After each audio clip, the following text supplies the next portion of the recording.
கர்த்தருடைய பரிசுத்த நாமம் மகிமைப்படுவதாக. இதனால இந்த காலங்களிலே கர்த்தர் நம்மை அவர்கள் பலப்படுத்தும்படியே நமக்கு தருகிற வார்த்தை அப்போஸ்தலர் நடவடிக்கைகள் அதனுடைய 7வது அதிகாரம் அதனுடைய 25வது வசனம். தன்னுடைய கையினாலே தேவன் தங்களுக்கு ரட்சிப்பை தருவார் என்பதை தன்னுடைய சகோதரர் அறிந்து கொள்வார்கள் என்று அவன் நினைத்தான். அவர்களோ அதை அறியவில்லை. கர்த்தருடைய பரிசுத்த நாமம் மகிமைப்படுவதாக. இந்த வசனத்தை கொண்டுதான் தேவஜனங்களாக நம்மை இன்று அவர்கள் பலப்படுத்துகிறார். இந்த வசனம் ஒரு பிரதானமான சத்தியத்தை நமக்கு காண்பித்து தருகிறது. அதுதான், நம்மை குறித்த தேவ திட்டத்தை நாம் அறிந்திருந்தால் போதும், அதை நம்மை சுற்றி இருக்கிறவர்கள் அறிய வேண்டும் என்று கர்த்தர் எப்பொழுது தீர்மானிக்கிறாரோ அப்பொழுது அவர்கள் அறிந்து கொள்வார்கள். நம்ம என்ன பண்ணக்கூடாது? நமக்கு தேவன் அதை வெளிப்படுத்தின உடனே நம்மை குறித்த தேவ திட்டத்தை, தேவனுடைய சித்தத்தை, தரிசனத்தை நமக்கு தேவன் வெளிப்படுத்தின உடனே அதை மற்றவர்களும் அறிந்து கொள்வார்கள் என்று நாம் நினைக்கக்கூடாது. அப்படி நாம் நினைத்தோமே ஆனால் அது முடிவு ஏமாற்றமாக இருக்கும். அந்த ஏமாற்றம் நம்மை பின்மாற்றத்திலே தள்ளும். இதைத்தான் இந்த சம்பவம் நமக்கு காண்பிக்கிறது. மோசே குறித்த தேவ திட்டம் தான் இஸ்ரவேல் ஜனங்களை எகிப்திலிருந்து மீட்கும்படியா ஒரு ரட்சகனாக, ஒரு மீட்பனாக கர்த்தர் அவனை அனுப்ப வேண்டும் என்று தேவன் சித்தம் வைத்திருந்தார். இது மோசையை குறித்த தேவ திட்டம். இதை மோசே உணர்ந்து கொண்டான். உணர்ந்து கொண்ட உடனே அவன் என்ன செஞ்சான் தெரியுமா? இதை தன்னுடைய சகோதரர்களும் அறிந்து கொள்வார்கள் என்று தேவன் குறித்த ஏற்ற காலம் வரும் வரைக்கும் தன்னை குறித்த தேவ திட்டத்தை தேவனே அதை வெளிப்படுத்தி தன்னை கொண்டு தேவன் செயல்பட தன்னை அர்ப்பணிக்காமல் அவனாகவே சுயத்திலே, சுய பலத்திலே அதை வெளிப்படுத்த முயற்சித்தான். அதனால என்னாச்சு? வேத தெளிவாய் சொல்கிறது, மோசே எகிப்தை விட்டு வனாந்திரத்திற்கு, மீதியான் தேசத்திற்கு ஓடி போனான். அதன் பிற்பாடு மீதியான் தேசத்துல போய் 40 வருஷம் வனாந்திரத்துல ஆடு மேய்க்கிறவனா இருந்தான். தேவன் தனக்கென வைத்திருக்கிறவருடைய சித்தத்தை விட்டு, அவருடைய திட்டத்தை விட்டு விலகி வேறொரு இடத்திலே தேவன் தனக்கு நியமிக்காத அப்படிப்பட்ட ஒரு காரியத்தை செயல்படுத்தும்படியான ஒரு சூழ்நிலை மோசைக்கு எதிராக வந்தது. தேவன் தன்னை குறித்து வைத்திருக்கிற சித்தத்தை தேவனை வெளிப்படுத்த மோசை காத்திருக்கல. மோசை என்ன பண்றாரு? எனக்கு தெரிஞ்சிருச்சு, உடனே அதை சுற்றி இருக்கிற ஜனங்களும் அதை அறிந்து கொள்வார்கள் என்று அவர் தன்னுடைய சுயத்தை வெளிப்படுத்தினார், சுய பலத்தை வெளிப்படுத்தினார். அது நிமித்தம் தான் அவனுக்கு இவ்வளவு பிரச்சனை. இதைதான் தேவன் இன்று நமக்கும் காண்பித்து தந்து எச்சரித்து உணர்த்துகிறார். கர்த்தர் நம்மோடு கூட அவருடைய வார்த்தையை கொண்டு நம்மை குறித்த அவருடைய சித்தத்தை, அவருடைய திட்டத்தை நமக்கு தெரியப்படுத்துகிறார். எல்லாருடைய வாழ்க்கையை குறித்துமே தேவன் ஒரு திட்டம் வைத்திருக்கிறார். தேவ திட்டத்திற்கு உட்படாத ஒரு மனுஷன் இந்த உலகத்தில் யாருமே இல்லை. அதே பிள்ளைகளாக நாம் என்ன செய்வோம் தெரியுமா? அதை அறிந்து கொண்டு அதற்கு நாம் நம்மை அர்ப்பணித்தோமையானால், நல்ல போராட்டத்தை போராடினேன், ஓட்டத்தை முடித்தேன், விசுவாசத்தை காத்துக் கொண்டேன், இது முதல் நீதியின் கிரீடம் எனக்காக வைக்கப்பட்டிருக்கிறது என்ற நிச்சயத்தோடு ஓட்டத்தை முடிக்கலாம். பிள்ளைகளாகிய நம்மை குறித்த தேவ திட்டம், தேவ சித்தம், அதை தேவன் தம்முடைய வார்த்தையினாலோ தேவ மனுஷர்களை கொண்டோ நமக்கு தெரியப்படுத்துவார்.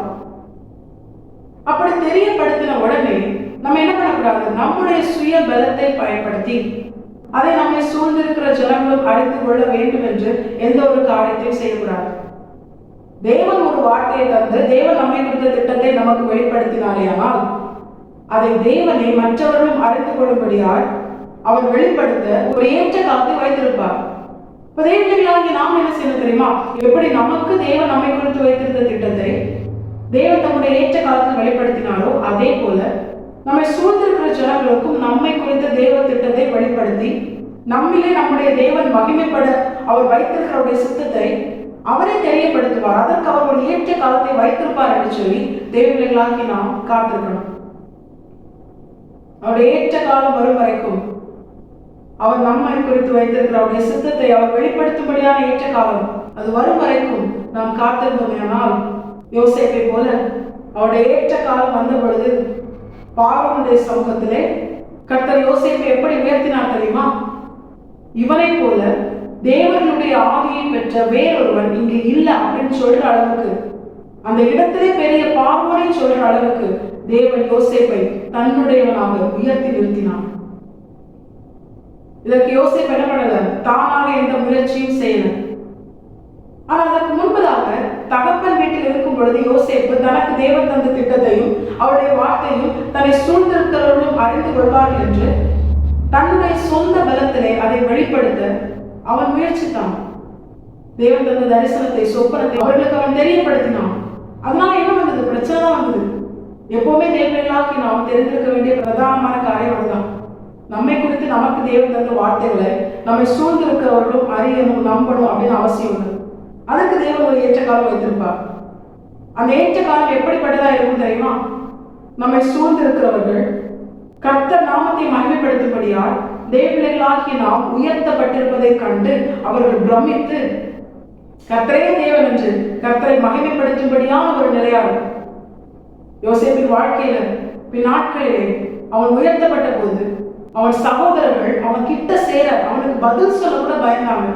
இப்படிப்பட்ட ஒரு நிலையில கர்த்தர் நம்மை உயர்த்தி விட்டுதான் நம்மை குறித்த தேவ திட்டத்தை மற்றவர்களும் அறிந்து கொள்ளும்படியால் கர்த்தர் செய்வார். கர்த்தர் நம்மள ஒரு சேவ் சொல்ல வச்சுதான் நம்மை குறித்த அவருடைய திட்டத்தை மற்றவர்கள் அறிந்து கொள்ளும்படியா செய்வார். இதை தேவர்களாக நாம் உணர்ந்திருக்க வேண்டும். நம்மை குறித்த தேவ திட்டத்தை நாம் அறிந்து கொண்டது, தேவன் நமக்கு வெளிப்படுத்தினது, தேவன் நமக்கு பாராட்டின கிருபை. அதை வைத்து தேவ சமூகத்தை என்ன பண்ணணும்? அதற்குரியவனா என்னை உருவாக்கும் என்று ஒவ்வொரு நாளும் கர்த்தரின் பாதத்தை நாம் நம்மை அர்ப்பணிக்கணும். அதற்கென தேவன் நம்மை உருவாக்க நாம் நம்மை விட்டுக் கொடுக்கணும். அந்த ப்ராசஸ் நடந்துட்டே இருக்கணும்.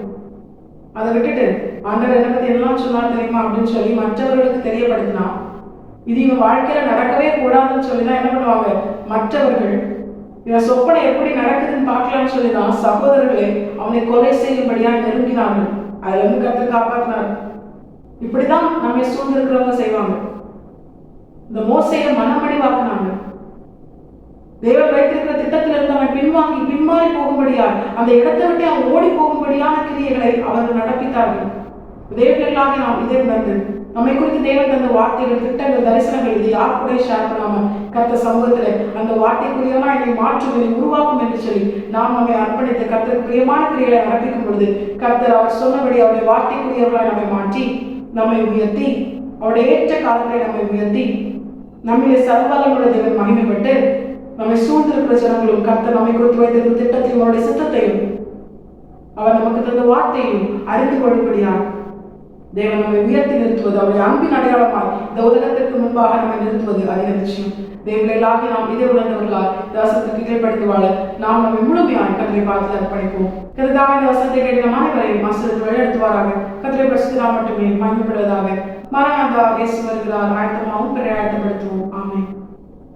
பலன் ஒன்றுமில்லை என்று நான் அறிவேன், அவர் பலனின்றும் குறைய